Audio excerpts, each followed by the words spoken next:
आइए देखिए, सुनिए और समझिए अध्यात्म विज्ञान, नई दृष्टि, नई खोज।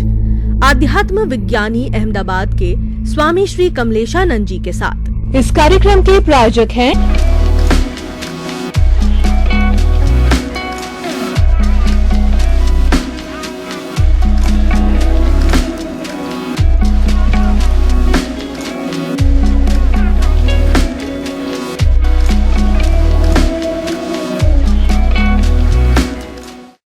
भाई और बहनों, दर्शकगण, श्रोतागण, आपका स्टूडियो में हार्दिक स्वागत है, अभिनंदन है, सत्कार है। आज हमारे बीच में स्वामी कमलेशानंद जी विराजमान हैं। आप सभी की तरफ से मैं उनके प्रति जय सच्चिदानंद कृतज्ञता ज्ञापित करता हूँ। आपके द्वारा बहुत बड़ी अच्छी सत्संग कराई जा रही है। उस सत्संग के आप निमित्त बन रहे हैं, क्योंकि आपका लक्ष्य जगत कल्याण करने का है कि ज़्यादा से ज़्यादा लोगों को सनातन सत्य मिले। वो सनातन सत्य क्यों देना चाहते हैं कि उससे शाश्वत सुख की प्राप्ति हो, और वो आधार लेते हैं कुदरत, कुदरती रचना और कुदरत का कानून, क्योंकि कुदरत के ऊपर कोई नहीं है। कुदरत जो है वो सुप्रीम है और सभी हम उसमें जन्मते हैं, उसमें भरण पोषण होता है, उसी में विलीन होते हैं, उसकी बात करते हैं। स्वामी जी, हम अगर पूरा दृष्टिपात करें तो आज हमारे भारत में जो लिखित डॉक्यूमेंट्स, लिखित धर्म के सबसे पुराने 5000 साल से पुराने वो वेद है, और वेदों के ऊपर टीका, भाष्य, चूर्णियाँ लिखी गई तो वो वेदांत कहलाया। और वो जो है वो हमारे उपनिषदों के रूप में आया। उसके बाद तो बहुत से आए, स्मृति आई, त्रिपिटक आए, आगम आए, और जो आरण्यक आए, ब्राह्मण वगैरह आए। तो मैं आज जो बात कर रहा हूँ वेदांत की बात। वेदांत में भी जो है द्वैत आया, विशिष्टाद्वैत आया, और अलग अलग के द्वारा दिया गया वेदांत आया। तो मैं आज द्वैत और अद्वैत की बात करता हूँ। द्वैत का मतलब दो, अद्वैत का मतलब एक। लड़ाई झगड़ा करना होगा तो कम से कम दो चाहिए, हस्बैंड वाइफ चाहिए, या नर मादा चाहिए, या दो दोस्त चाहिए। तो ये हो गया द्वैत। और अद्वैत में अकेला होता, अकेला किससे लड़ाई करेगा? तो ये सारी दुनिया का जो झमेला है वो द्वैत और अद्वैत का चल रहा है। तो वेदांत का जो मुख्य हार्द है वो ये सारी दुनिया जो है वो द्वैत के अंदर जी गई। द्वैत एक विरोधाभास है, द्वैत एक विभाव है। उस विभाव से हट करके हम जब स्वभाव में आते हैं, वो हमारा जो अद्वैत है, तो हमारा आत्मविज्ञान भी जो है द्वैत अद्वैत को किस रूप में देखता है, वो कृपया आप थोड़ा खुलासा कीजिए, ताकि कि अलग अलग फिलॉसफी को जो कि समकक्ष है उसका हम करेंगे तो हमारे भीतर एक विश्वास बैठ जाएगा कि सभी एक सी बात कर रहे हैं। तो यही सबसे बड़ा जो सत्य है। आप बताइए कृपया इसके बारे में। सच्चिदानंद, सबसे पहली बात ये आपने बताया कि जो वेदांत के अंदर द्वैत और अद्वैत की बात करते हैं, तो वास्तव में द्वैत और अद्वैत ये दोनों दृष्टि है, और आत्मा मूल रूप से द्वैत अद्वैत से पर है, यानी द्वैताद्वैत से पर है। वो स्वभाव में होता है, उसमें न द्वैत है न अद्वैत है। मगर पुरुषार्थ के लिए हमारी दृष्टि कैसे होनी चाहिए, उसमें द्वैत और अद्वैत आता है। द्वैत का मतलब होता है मैं केवल शुद्धात्मा हूँ, मैं केवल चेतन हूँ, मैं केवल अविनाशी हूँ। तो ये जो अद्वैत का मतलब होता है मैं शाश्वत हूँ, परमानेंट हूँ। और द्वैत का मतलब होता है मैं शरीर हूँ और शरीर की अवस्थाओं के साथ जुड़ा हुआ हूँ। ये जो द्वैत और अद्वैत का जो समन्वय है वो शरीर के साथ हर समय रहेगा। आत्मा भी रहेगा, उनका स्वभाव भी रहेगा, उनकी क्वालिटी भी रहेगी, और प्रकृति भी रहेगी, प्रकृति का स्वभाव भी रहेगा, प्रकृति की क्वालिटी भी रहेगी। तो द्वैत और अद्वैत, तो आत्मा जो है और शरीर है वो तो दोनों साथ में रहेगा, मगर हमारी दृष्टि में दोनों का रोल अलग दिखना चाहिए, एक नहीं दिखना चाहिए। बस एक दिखता है वो हमारी अज्ञानता है। आत्मा हम खुद है, स्व पर प्रकाशक हमारा स्वभाव है, और अनंत सुख, अनंत ज्ञान, अनंत दर्शन, अनंत शक्ति ये हमारी शक्ति है। तो हम जो अद्वैत के रूप में आत्मा तो है और द्वैत के रूप में शरीर है। शरीर का मतलब होता है कर्मों की भुगतान का साधन, जो कुदरत ने दिया है, कुदरत ही चलाएगी और कुदरत ही इसका अंत लाएगी। मगर द्वैत और अद्वैत दोनों साथ में होता है, वहां दृष्टि की ही जरूरत है कि ये भाग मैं हूं और ये भाग का संचालक कुदरत है, और मैं खुद ये दोनों की दृष्टि से ऊपर ऐसा शुद्ध आत्मा हूं।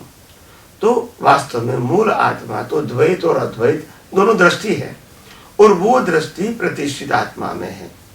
पहले शरीर को ही सब कुछ मानते थे, अभी मालूम हुआ कि मैं शरीर नहीं, मैं शरीर से मुक्त ऐसा शुद्ध आत्मा हूं। मगर शरीर तो है ही, तो वो शरीर वो द्वैत के रूप में है और आत्मा जो है वो अद्वैत के रूप में है। ये दोनों दृष्टि है, और मूल आत्मा द्वैताद्वैत से पर है। तो कहने का मतलब ये दृष्टि को परिपक्व करने के लिए हमको समझना चाहिए कि कोई भी संजोग है उसमें मैं कौन हूं, मूल रूप से, अद्वैत रूप से, वो भूलना नहीं चाहिए। और मेरे अलावा ये मन वचन काया है, वो क्या है, वो कुदरती रचना है, वो भी भूलना नहीं चाहिए। अगर ये दोनों दृष्टियां आपने रखी है तो फिर कोई पजल नहीं रहेंगे। जो द्वैत है अपनी जगह बराबर है, जो अद्वैत है वो अपनी जगह बराबर है, और अद्वैत का जो संचालन है और जो द्वैत का संचालन है, अद्वैत का संचालन तो स्वयं होता है, इसका कंट्रोलर कुदरत नहीं है, और जो द्वैत है उसका संचालक कुदरत है। जैसे जैसे दृष्टि बनी रहेगी अपने आप राग द्वेष खत्म हो जाएंगे, अपने आप कर्ता भाव मालिकी भाव खत्म हो जाएगा, अपने आप देहाध्यास खत्म हो जाएगा, अपने आप अज्ञान खत्म हो जाएगा, और अपने आप हमारी दृष्टि में अपने आप वितरागता रहेगी। तो ये द्वैत और अद्वैत की जो बातें हैं जो वेदांत में लिखी गई है, ये दोनों की परिस्थिति के आधार से लिखी गई है कि कोई भी आत्मा शरीर के बिना नहीं होता है इस संसार में। तो एक भाग द्वैत है और दूसरा भाग अद्वैत है, दोनों को अलग देखना है, दोनों का अपनी जगह पे एक इम्पोर्टेंट है, वैल्यू है।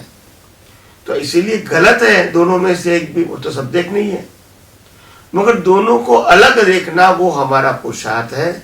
और मूलतः मैं द्वैता द्वैत से पर चेतन अविनाशी और सभी प्रकार की अनंत शक्तियों वाला मैं शुद्ध आत्मा हूं। यही हमको लक्ष्य में रखना है। तो आइए हम सब यही विज्ञान को आगे और समझने की कोशिश करें। स्वामी जी आपका बहुत बहुत धन्यवाद। आपने द्वैताद्वैत से परे जो हमारी मूल आत्मा, जो मूल अस्तित्व है, जो कि मोक्ष स्वरूप है, उसमें रहने का, और जब हम उस स्तर पर चले जाएंगे तो दोनों को हम स्वीकार करेंगे कि समन्वय की बात कही और करनी भी पड़ेगी। जब हम शरीर में रहते तो आत्मा भी यही है, शरीर भी यही है, एक प्रकृति से संचालित है, एक स्वयं से संचालित है। तो ये समन्वयवादी का सिद्धांत रखते हुए ही हम सनातन सत्य को प्राप्त कर सकते हैं। बहुत अच्छा आपने ये स्पष्टीकरण दिया स्वामी जी। अब हम थोड़ी बात जो है वह इसी से जुड़ी हुई बात करते हैं, जो आपने पुरुषार्थ की बात कही। देखिए, हर व्यक्ति कहता है और हर व्यक्ति चाहता है, हर व्यक्ति करता है कि मैं अधिक से अधिक पुरुषार्थ करके और विश्व का नंबर 1 बन जाऊं, उसके लिए वो आपाधापी करता है, ये करता है, वो करता है, फैक्ट्रियां लगाता है, या जिस जिस लाइन का व्यक्ति होता है उस लाइन की वो बात करता है, पूरा जीवन उसी के अंदर लगा देता है। तो मैंने आपके मुखारबिंद से कई बार सुना है रियल पुरुषार्थ और रिलेटिव पुरुषार्थ। तो जो व्यक्ति ऐसा कहता है, ऐसा करता है, इन दोनों को कौन सी श्रेणी के अंदर डाला जाएगा? अगर ये रिलेटिव पुरुषार्थ में आता है तो फिर रियल पुरुषार्थ क्या है, और रियल पुरुषार्थ हमें किस तरीके से मोक्ष मार्ग के अंदर, मुक्ति के मार्ग के अंदर सहायक होता है? तो कृपया रिलेटिव और रियल पुरुषार्थ को आप बहुत थोड़ा गहराई से खुला कीजिए ताकि एकदम क्लियर हो जाए। सच्चिदानंद। देखो, रियल पुरुषार्थ और रिलेटिव पुरुषार्थ। रिलेटिव पुरुषार्थ वो अज्ञानता से होता है। रिलेटिव पुरुषार्थ का मतलब होता है मन वचन काया को मैं चलाने वाला हूं, और वो जो क्रिया करता है उसी को मैं पुरुषार्थ मानता हूं। इसमें गलती हो जाती है तो मैं मेरी गलती मानता हूं, और अच्छा किया है तो मैंने अच्छा किया है मानता हूं। ऐसे सामने वाले व्यक्ति को भी इसी प्रकार से आप देखते हैं कि जो किसी व्यक्ति ने मेरे को हेल्प किया है तो उन्होंने अच्छा किया है, और गलत व्यवहार किया है तो उन्होंने गलत व्यवहार किया है, ऐसा हम मानते हैं। ये रिलेटिव पुरुषार्थ है। रिलेटिव पुरुषार्थ से पाप पुण्य बनते हैं, राग द्वेष बनते हैं, कर्म बनते हैं और जन्म मरण बनते हैं। तो रिलेटिव पुरुषार्थ को हम अगर रियल पुरुषार्थ की ओर ले जाना चाहें तो आप कर सकते हैं, क्योंकि रिलेटिव पुरुषार्थ जो होता है वो मन वचन काया की क्रिया के साथ जुड़ा है, और रियल पुरुषार्थ है वो तो दृष्टि के साथ जुड़ा है। तो मन वचन काया की कोई भी क्रिया के समय आप आपके दृष्टि का उपयोग करोगे कि ये मन वचन काया की अवस्था मात्र कुदरती रचना है, तो ये रियल पुरुषार्थ हो गया, और मैं मन वचन काया से मुक्त ऐसा शुद्ध आत्मा हूँ। तो रियल पुरुषार्थ और रिलेटिव पुरुषार्थ में अंतर क्या है? मन वचन काया से जो कुछ भी होता है वो कुदरती रचना होने के नाते फिर भी हम इसको पुरुषार्थ मानेंगे, तो वो रिलेटिव पुरुषार्थ है जिनका फल कुदरत पाप और पुण्य के रूप में देती है।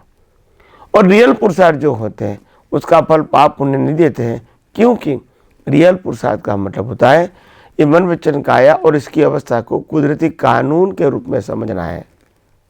तो कुदरती कानून तो ये कहता है कि हम मन वचन काया से मुक्त ऐसे शुद्धात्मा है, और मन वचन काया की अवस्था मात्र कुदरती रचना है। अगर यही देखोगे तो आपकी जो दृष्टि है एकदम 100% स्टेबल हो जाएगी, और आपके जीवन के अंदर वास्तव में देहाध्यास से मुक्तता की अनुभूति पाओगे। आज तक हमने जो भी क्रिया किया मन से, वचन से, काया से, इसको ही हमने पुरुषार्थ माना, और इसीलिए हमारे जीवन में कन्फ्यूजन बना रहा। हालांकि पुरुषार्थ का भाग स्वतंत्र होना चाहिए, और पुरुषार्थ वो भाव की बात है, वो दृष्टि की बात है, वो क्रिया की बात वास्तव में नहीं हो सकता है। फिर भी हम कई अवतारों से इसी पुरुषार्थ को रियल पुरुषार्थ के रूप में नहीं समझ पाए थे, और संजोग के अधीन, एनवायरनमेंट के अधीन हमने रिलेटिव पुरुषार्थ को ही रियल पुरुषार्थ माना था, और कई अवतारों से जन्म मरण के चक्कर से भटक रहे थे अज्ञानता के साथ। जैसे जैसे विज्ञान समझ में आएगा अज्ञानता निकलती जाएगी, और जैसे जैसे अज्ञानता निकलती जाएगी आपका डेवलपमेंट बढ़ता जाएगा। जैसे जैसे डेवलपमेंट बढ़ता जाएगा आत्मविश्वास बढ़ेगा, रियल सेल्फ कॉन्फिडेंस। जैसे जैसे आत्मविश्वास बढ़ेगा इतना आप मन वचन काया उनकी अवस्थाओं से मुक्त रहेंगे, और यही आगे बढ़ने की एक प्रक्रिया है। तो इसीलिए रियल स्पीकिंग जो रियल पुरुषार्थ होता है वो दृष्टि और भाव के साथ जुड़ा है, और रिलेटिव पुरुषार्थ है वो मन वचन काया के साथ जुड़ा है, मगर वो अज्ञानता के आधार से उसको पुरुषार्थ मानते हैं। वास्तव में मन वचन काया की कोई भी क्रिया को हम पुरुषार्थ नहीं मान सकते, वही तो कुदरती रचना है। मगर पुरुषार्थ मानेंगे तो उसका अज्ञानता की वजह से पुरुषार्थ माना, उनका फल भी क्या मिलेगा? संसारी मिलेगा। तो आइए हम सब आध्यात्म विज्ञान के माध्यम से सच्चा पुरुषार्थ क्या है और माना हुआ पुरुषार्थ क्या है या तो रिलेटिव पुरुषार्थ क्या है, वो यथार्थ फॉर्म में समझने की कोशिश करेंगे, प्रयत्न करेंगे, और एक दिन हम सही पुरुषार्थ सही मानने में करेंगे और हम वास्तव में मुक्ति के मार्ग में आगे बढ़ेंगे। यही मेरी आप सबको नम्र विनंती के है कि कैसे भी करके ये विज्ञान को सुनते रहोगे, सुनते रहोगे, सुनते रहोगे। धीरे धीरे सभी प्रकार का जो विज्ञान है वो चौगर्दम से चारों ओर से आपको समझना मिलेगा। आइए हम सब यही आध्यात्मिक विज्ञान को और गौर दृष्टि से समझने की कोशिश करें। स्वामी जी बहुत बहुत धन्यवाद। आप जो ये ध्रुव कॉन्सेप्ट देते हैं ये सब गले उतरने वाले हैं, लॉजिकली भी देखा जाए तो बहुत सही है। आपने रिलेटिव पुरुषार्थ बताया कि ये तो अज्ञानता से होता है और ये मन वचन काया को मैं स्वयं चलाने वाला हूँ ये मानने से होता है, और ये सब अज्ञानता करो। लेकिन रियल पुरुषार्थ तो दृष्टि से जुड़ा हुआ है, रियल पुरुषार्थ तो हमारे भावों से जुड़ा हुआ है, दोनों चीज़ें अलग अलग है। तो स्वामी जी आपके मुखारविंद से हम बराबर सुनते आ रहे हैं कि मन वचन काया तथा उससे जुड़ी हुई हर अवस्था मात्र कुदरती रचना है। तो हमारे श्रोताओं के दिमाग के अंदर ये प्रश्न आने लग गया है कि आखिर हम मूल पे तो आए, कुदरत, कुदरती रचना और कुदरत का कानून क्या है, ये बात हमारी स्पष्ट हो जाती है क्योंकि सारे सिद्धांत इसके ऊपर आधारित है। तो ये कृपया इसको थोड़ा खोल के बताइए, कुदरत क्या है, कुदरत की रचना क्या है और कुदरत का कानून क्या है, ताकि चीज स्पष्ट हो जाए। सच्चिदानंद, ये आध्यात्म विज्ञान यानी स्पिरिचुअल साइंस का जो दर्शन है वो तीन चीजों के ऊपर आधारित है। कुदरत यानी 6 तत्वों जिससे दुनिया बनी है, जिससे मन वचन काया बना है और जिससे अवस्था बनी है। पिंडेसो ब्रह्मांडे, यानी कुदरत के बाहर कुछ भी है नहीं। तो कहने का मतलब ये है पूरी सृष्टि जो है जो कुदरत चलाती है, ये जो कुदरती रचना है। तो कुदरत शब्द पहले जो प्रयोग किया, कुदरत का मतलब होता है 6 सनातन तत्वों का एक नाम है कुदरत। 6 सनातन तत्व कौन से हैं? सबसे पहला तत्व है चेतन तत्व, जिसको हम दूसरी भाषा में आत्मा कहते हैं। तो आत्मा एक तत्व है, अविनाशी तत्व। दूसरा तत्व है जड़ तत्व, जो हम 5 इंद्रियों से जो अनुभव करते हैं, और हमारा शरीर भी वो जड़ तत्वों से बना हुआ है। और इसीलिए ये जड़ तत्व है वही 5 इंद्रियों से अनुभव में आता है। ये बीजा तत्व दूसरा तत्व है। तीसरा तत्व है गति सहायक यानी मोशन। जो भी मूवमेंट होती है हमारे 5 इंद्रियों के सामने, जो भी मूवमेंट होती है हमारे अंदर, जो भी मूवमेंट होती है सूर्य चंद्र तारा ग्रह नक्षत्र, ये सब मूवमेंट होती रहेगी और ये होती रहेगी।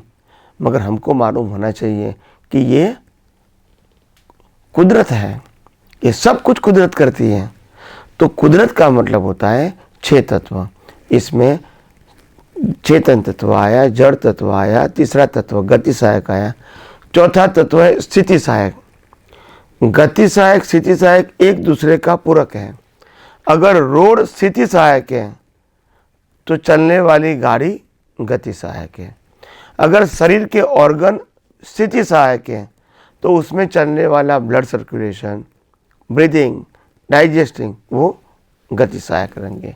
यानी गति सहायक स्थिति सहायक दोनों एक दूसरे का पूरक है। 5वां तत्व है समय तत्व। बिना समय हम कुछ भी आइडेंटिफाई नहीं कर पाते हैं। हमारा आयु देखना है तो भी चाहिए, हमको हर अवस्थाओं को भुगतान करना है पाप पुण्य के रूप में, उनके लिए भी लाइफ चाहिए, इनके लिए भी संजोग चाहिए। तो कोई भी संजोग ऐसा नहीं है कि जो हमारे कुदरती कानून से बाहर है। तो ये जो हमारा पांचवा तत्व है समय तत्व, और छठा तत्व है आकाश, जो स्पेस है दुनिया के अंदर, ऐसे हमारे मन वचन काया में भी स्पेस है, तभी हम हवा ले पाते हैं, पानी पी पाते हैं या खाना खा सकते हैं। अगर स्पेस नहीं होती है तो वो भी नहीं होता। तो दुनिया भी स्पेस है और ये मन वचन काया के अंदर भी स्पेस है। तो ये जो 6 तत्व है, चेतन तत्व, जड़ तत्व, गति सहायक, स्थिति सहायक, टाइम और स्पेस, ये जो 6 तत्व है उसका एक नाम है कुदरत। ये 6 तत्व से दुनिया बनी है, 6 तत्व से दुनिया चलती है, और ये मन वचन काया भी 6 तत्वों से ही बना है। और इसीलिए हमारे धर्म में कहावत है, पिंडेसु ब्रह्मांडे और ब्रह्मांडेसु पिंड है। ये पूरी सृष्टि जो है 6 तत्वों की, वो 6 तत्व अंदर भी है और ब्रह्मांड में भी है। तो इसका संचालन कुदरत करते हैं। तो इसीलिए जो कुदरती रचना जो शब्द बोला था, जो मैं 6 तत्व की बात करता हूँ, ये 6 तत्व के अंदर लास्ट तत्व जो स्पेस था, तो अगर 6 तत्वों से देखा जाएगा तो ये दुनिया हर समय आपको ऑटो मोड देखेगी। ऑटो मोड दिखेगी, इसलिए राग द्वेष नहीं होगा, कर्ता भाव मालिक की भाव नहीं होगा। तो इसीलिए जिस प्रकार से हमने ये कुदरत का डेफिनेशन दिया है 6 तत्वों के साथ, इसका 6 तत्वों का एक नाम है कुदरत। और दूसरा आया कुदरती रचना, कुदरती कानून। ये 6 तत्व कुदरती कानून से काम करता है। दिन होता है, रात होता है, ठंडी गर्मी बारिश होता है, सभी कर्मों का फल मिलता है और कर्मों का फल भी मिलता है। और ये पूरी सूर्य चंद्र तारा ग्रह नक्षत्र भरती ओर चलता है। तो ये भी कुदरती कानून से चलता है। तो ये कुदरती कानून से चलने के नाते इसको हम कुदरती कानून से चलता है यही कहेंगे। और हमारे कर्मों की जो भुगतान होती है वो भी हमारी मर्जी से नहीं होती है, कुदरती कानून से होती है। तो इसीलिए आध्यात्म मार्ग में ये कुदरती कानून बहुत इम्पोर्टेंट है। बिना कानून कोई अवस्था बनती नहीं है। और कुदरत और कुदरती कानून से बनती हुई अवस्था को हम कुदरती रचना बोलते हैं। और वो रचना गति सहायक, स्थिति सहायक, समय और गति सहायक, स्थिति सहायक, समय और स्पेस के मुताबिक जड़ तत्व को अवस्था में सहायक बनेगी। तो इसीलिए इसको कहते हैं कुदरती कानून। और तीसरी है कुदरती रचना। कुदरती रचना का मतलब होता है हम जो 5 इंद्रियों से अनुभव करते हैं, हम जो मन वचन काया से अनुभव करते हैं, ये सब कुदरती रचना है। क्योंकि जो कुछ भी होता है वो वास्तव में कुदरत ही करवाती है। हम इसमें कर्ता भाव और मालिक की भाव डाल देते हैं। तो आइए हम सब यही आध्यात्म विज्ञान को कुदरत, कुदरती कानून और कुदरती रचना के रूप में गौर से समझने की आगे आगे कोशिश करते रहेंगे और अपना जीवन धन्य बनाएंगे। स्वामी जी आपका बहुत बहुत धन्यवाद। कुदरत, कुदरती रचना, कुदरत का कानून का इतना सुंदर विश्लेषण आपने बताया कि इन सब चीज़ों को सीखने से हमको क्या मिलेगा। हमको मिलेगा सनातन सत्य जो स्वामी जी देना चाहते हैं, उसका आधार ये है। और आप कहेंगे कि सनातन सत्य से हमको क्या लाभ होने वाला है, तो स्वामी जी कहते हैं कि बहुत बड़ा लाभ हो रहा है। जो सुख आपको मिल रहा है ये तो क्षणिक है, ये तो इंद्रियों का सुख है, ये तो नेग्लेजिबल है। आपके पास तो शाश्वत सुख का खजाना है, वो सनातन सत्य से मिलेगा। वो अमिट है, वो अजर है, वो अमर है, वो अक्षय है, कभी समाप्त नहीं होने वाला है। तो सब चीज़ें एक दूसरे से जुड़ी हुई है। स्वामी जी हम सभी श्रोताओं की तरफ से आपके प्रति बहुत कृतज्ञता और जय सच्चिदानंद। जय सच्चिदानंद। आइए देखिए, सुनिए और समझिए अध्यात्म विज्ञान, नई दृष्टि नई खोज। आध्यात्म विज्ञानी अहमदाबाद के स्वामी श्री कमलेशानंद जी के साथ। इस कार्यक्रम के प्रायोजक हैं